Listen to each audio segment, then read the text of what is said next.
West Bengal বোর্ডের নবম শ্রেণীর ছাত্রছাত্রীদের সামনেই রয়েছে সেকেন্ড সামেটিভ ইভ্যালুয়েশন। সেখানে তোমাদের বাংলার টেক্সট পোর্শনের সেকেন্ড সামেটিভ ইভ্যালুয়েশনের পাঠ্যসূচির অন্তর্ভুক্ত রয়েছে বঙ্কিমচন্দ্র চট্টোপাধ্যায়ের লেখা রাধারানী গদ্যটি। এই গদ্যটির ওপর থেকে এর আগের একটি ভিডিওতে তোমাদের কাছে বিষয়বস্তু, নামকরণ এবং ছোট প্রশ্ন কিছু আলোচনা করেছিলাম। আজকে দেখো তোমাদের কাছে তার পরের টেক্সট পোর্শন থেকে আলোচনা করব বেশ কিছু ছোট প্রশ্ন। তা চলো আমরা আগে দেখে নিই আজকে যতটুকুনি টেক্সট পোর্শন আমরা পড়ব তার ওপর থেকে কী কী গুরুত্বপূর্ণ প্রশ্ন আসতে পারে। আজকে তোমাদের এখানে 6টি প্রশ্ন দেওয়া আছে, 3, 4, 5, 6, 7, 8 এই দাগগুলির। তোমরা আগে এই প্রশ্নগুলো কপিতে তুলে নাও। দেখো আজকে তোমাদের টেক্সট পোর্শন এইখান থেকে শুরু হবে। তা টেক্সট পোর্শন শুরু করার আগে আমি তোমাদের বলি, আজকে যে তোমাদের 6টি প্রশ্ন দিয়েছি তার মধ্যে প্রথম 3টি অর্থাৎ 3 নম্বর, 4 নম্বর আর 5 নম্বর প্রশ্নের উত্তর আমি কিন্তু একসঙ্গেই আলোচনা করব এবং উত্তরের বিষয়বস্তুটা পুরো একেবারে একই, প্রাসঙ্গিকতা সহ যে যা তোমরা বলবে একইভাবে তোমরা উত্তরটাকে উপস্থাপন করতে পারবে।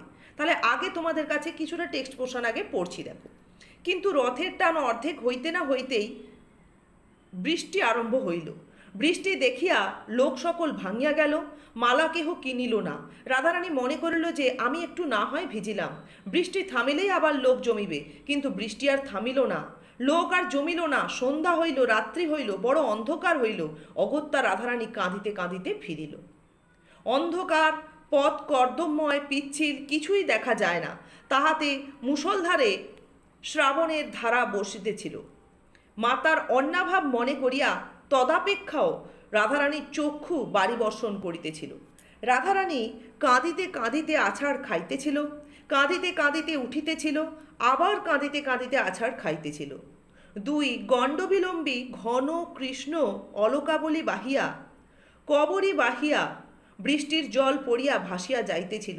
তথাপি রাধারানী সেই 1 পয়সার বনফুলের মালা বুকে করিয়া রাখিয়াছিল, ফেলে নাই। এমতো সময় অন্ধকারে অকস্মাৎ কে আসিয়া রাধারানীর ঘাড়ের ওপর পড়িল। রাধারানী এতক্ষণ উচ্চৈস্বরে ডাকিয়া কাঁদে নাই, এক্ষণে উচ্চৈস্বরে কাঁদিল।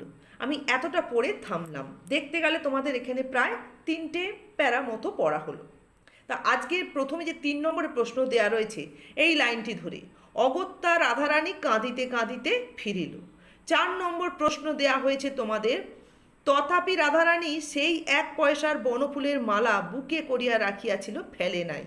এবং 5 নম্বর প্রশ্ন, আজকে যে 3 নম্বর প্রশ্ন দেয়া হয়েছে, এক্ষণে উচ্চৈস্বরে কাঁদিল। তাহলে এবার এখানে প্রশ্ন কি না, প্রশ্ন ছিল তোমার 3 নম্বরে যে এই লাইনটা ধরে অগত্যা রাধারানীর এই ক্রন্দনের কারণ কি, মানে রাধারানী এখানে কেন কাঁদছিল। আর তথাপি এই লাইনটা ধরে যে প্রশ্ন ছিল সেখানে বলা হয়েছে রাধারানী কোন পরিস্থিতিতেও বনফুলের মালা বুকের মধ্যে আঁকলে রেখেছিল এবং তা ফেলেনি কেন। তারপরে যে প্রশ্ন রয়েছে, এক্ষণে উচ্চৈস্বরে কাঁদিল, যে কে কেন জোর গলায় কেঁদে উঠেছিল।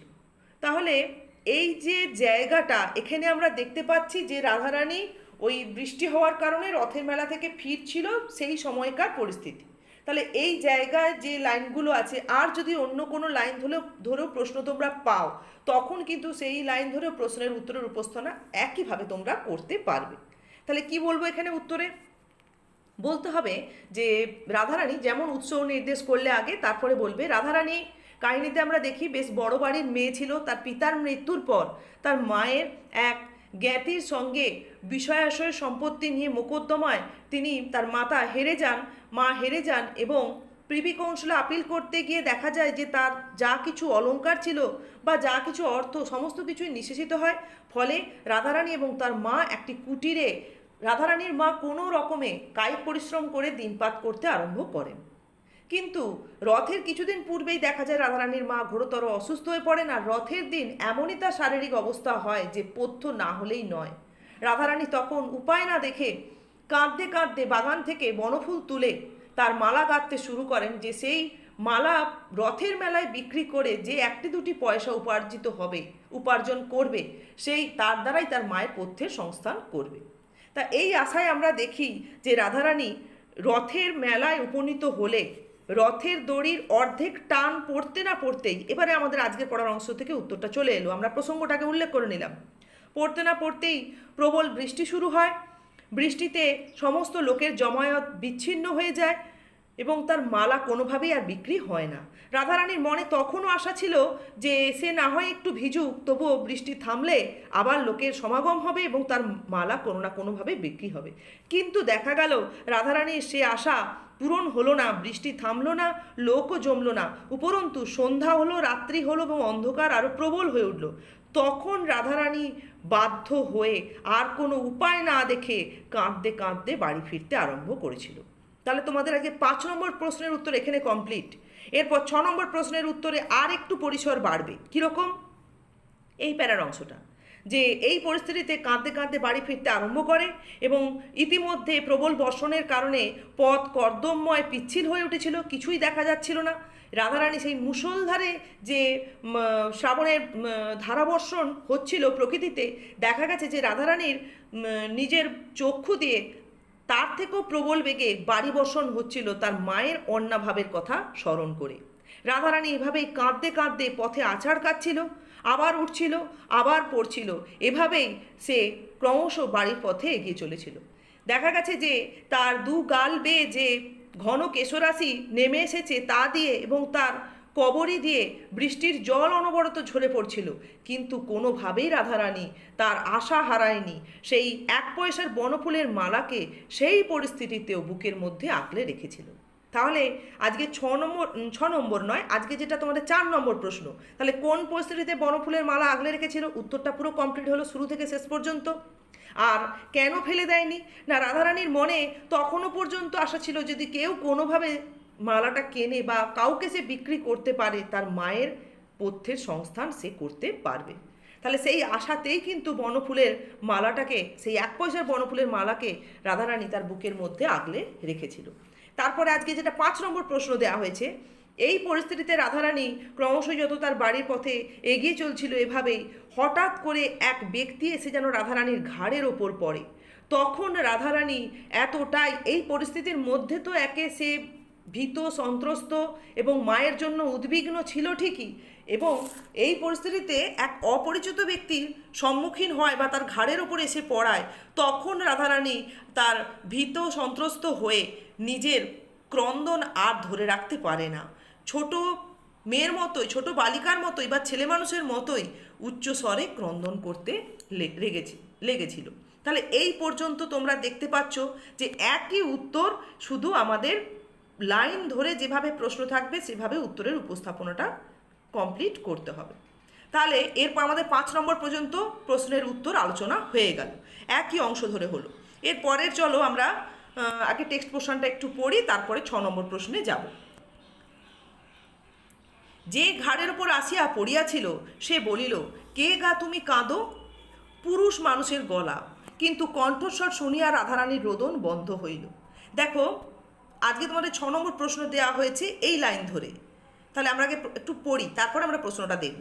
রাধারানীর চেনা লোক নহে, কিন্তু বড় দয়ালু লোকের কথা। রাধারানীর ক্ষুদ্র বুদ্ধিটুকুতে ইহা বুঝিতে পারিল। রাধারানী রোদন বন্ধ করিয়া বলিল, আমি দুঃখী লোকের মেয়ে, আমার কেহ নাই, কেবল মা আছে। সে পুরুষ বলিল, তুমি কোথা গিয়াছিলে? রাধারানী বলছে যে আমি রথ দেখিতে গিয়াছিলাম, বাড়ি যাইব, অন্ধকারে বৃষ্টিতে পথ পাইতেছি না। তাহলে আজকে যে 6 নম্বর প্রশ্ন দেওয়া হয়েছে আর 7 নম্বর প্রশ্ন, ইতিমধ্যে আমরা লাইনগুলো পেয়ে গেছি। তাহলে 6 নম্বর প্রশ্ন ছিল, কিন্তু কণ্ঠস্বর শুনিয়া রাধারানী রোদন বন্ধ হইল। যে রাধারানীর ক্রন্দনের কারণ কি ছিল? তাহলে এই প্রশ্নের আমি উত্তর আলোচনা করছি। রাধারানীর ক্রন্দনের কারণ যেটা ছিল, এখানে দেখো এই প্রশ্নে 6 নম্বর, আমি 5 নম্বরই দিয়েছি টোটাল। যে ক্রন্দনের কারণ, এর আগে আমরা এইখানে যেটা পড়েছিলাম যে উচ্চৈস্বরে কাঁদিল, তার যে কারণ, একে তো নিজের পরিস্থিতির সঙ্গে রাধারানী একটা দুঃখী হয়েছিল, কিভাবে তার মায়ের পথ্যের সংস্থান করবে, তারপর সংক্ষেপেই বলছি। তারপরে তোমার রথের মেলায় যে উদ্দেশ্য নিয়ে যাওয়া, সেই উদ্দেশ্য সফল না হওয়া, উপরন্তু প্রবল বৃষ্টি, তার মধ্যে আছাড় খেতে খেতে অন্ধকারে পথ বুঝতে না পেরে রাধারানীর বাড়ির উদ্দেশ্যে ফেরা, তারপরে আবার ঘাড়ের ওপরে এক অপরিচিত ব্যক্তির এসে পড়ে যাওয়া। এই পুরো ব্যাপারটা নিয়েই কিন্তু রাধারানী খুব ভীত সন্ত্রস্ত হয়ে উঠেছিল, যে কারণে রাধারানী ক্রন্দন করছিল। মানে মায়ের প্রত্যেক সংস্থান করার উদ্বিগ্নতা, এটা একটা বড় জায়গা রাধারানীর মনের মধ্যে নিয়েছিল। তারপরে দেখো এই প্রশ্নটা যে দ্বিতীয় পার্ট রয়েছে, কার কণ্ঠস্বর শুনে কেনই বা তার ক্রন্দন বন্ধ হয়েছিল। তাহলে সেই দুর্যোগময় পথে রাধারানীর ঘাড়ের উপর অকস্মাৎ যে এক ব্যক্তি এসে পড়েছিলেন, তার কণ্ঠস্বর শুনেই রাধারানীর ক্রন্দন বন্ধ হয়েছিল। এবার কেন, তার উত্তরে তোমরা কি বলবে? দেখো, রাধারানী কণ্ঠস্বর শুনে বুঝলো যে ব্যক্তি তার চেনা নয়, কিন্তু তার কণ্ঠস্বর শুনে বোঝা গেল যে তিনি বড়ই দয়ালু ব্যক্তি। রাধারানীর যে ক্ষুদ্র বুদ্ধি, তাতেই সে এটি অনুমান করেছিল। তখনই রাধারানী ক্রন্দন বন্ধ করে ফেলেছিল এবং কিছুটা আশ্বস্ত হয়েছিল সেই বিপদের মধ্যে, যেন কাউকে সে পাশে পেয়েছে এইটা ভেবে। তাহলে এটা গেল 6 নম্বর প্রশ্নের পুরোপুরি উত্তর, দুটো যে পার্ট ছিল। এরপর 7 নম্বর প্রশ্ন দেয়া হয়েছে, আজকে যেটা এক্ষুনি পড়া হয়ে গেল। দেখো, অন্ধকারে বৃষ্টিতে পথ পাইতেছি না। তাহলে কে কেন কোথায় গিয়েছিল, সে যে অন্ধকারে বৃষ্টিতে পথ খুঁজে পাচ্ছিল না। 3 নম্বর দেয়া হয়েছে। তাহলে রাধারানী রথের মেলায়, মায়ের রথের মেলায় বনফুলের মালা বিক্রয় করতে গিয়েছিল মায়ের পথ্যের সংস্থান করার জন্য। রথের মেলায় কিন্তু সে বেড়াতে যায়নি, রথ দেখতেও যায়নি। সে শুধুমাত্র মালা বিক্রি করে যে সামান্য 1-2 পয়সা পাবে, তার বিনিময়ে মায়ের পথ্য জোগাড় করবে, এটাই ছিল তার উদ্দেশ্য। কিন্তু এখানে প্রশ্নটা করা হয়েছে, দেখো, যে কে কেন কোথায় গিয়েছিল অন্ধকারের বৃষ্টিতে। তাহলে এখানে এই উত্তরটা আমি তোমাদের সংক্ষেপে বললাম, তোমাদের বলতে হবে কিভাবে।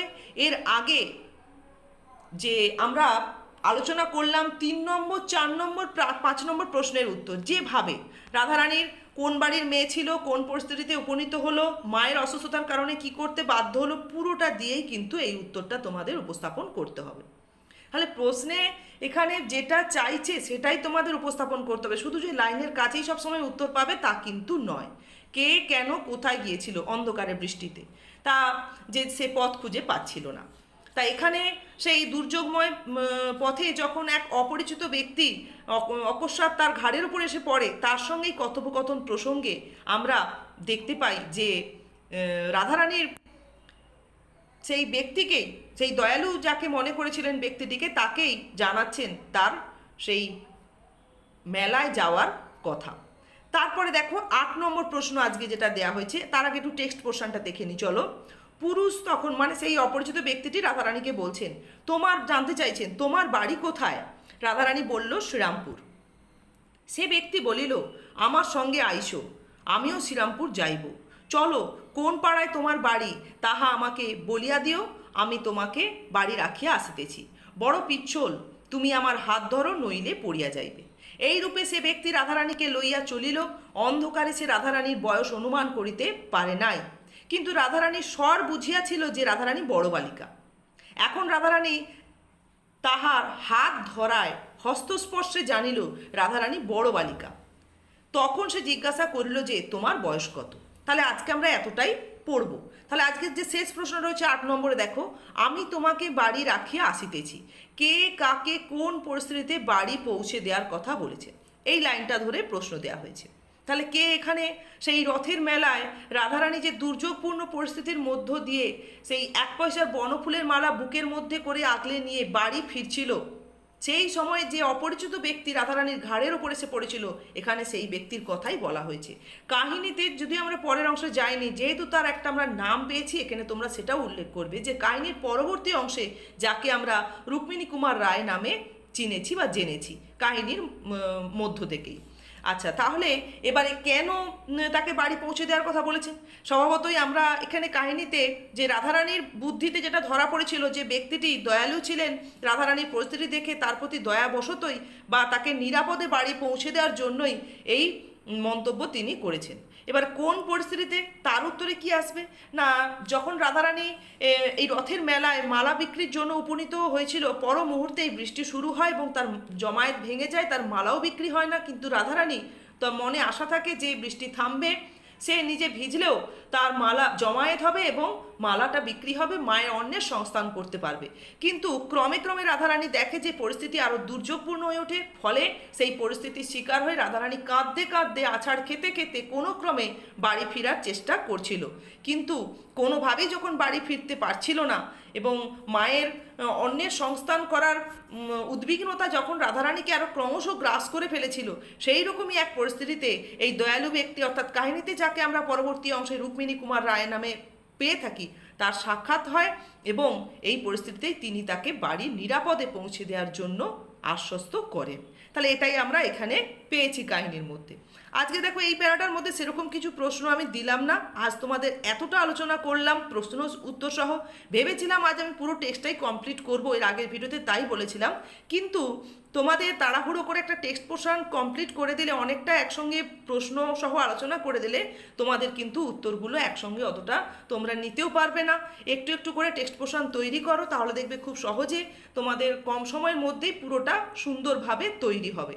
তাড়াহুড়ো করে শেষ করার থেকে সুন্দরভাবে একটু করে ভালো করে পড়াটা তৈরি করা একান্তই ভালো। তাহলে আজকে তোমাদের 6টি প্রশ্ন উত্তর আলোচনা করা হলো, এগুলো ভালো করে অনুশীলন করো।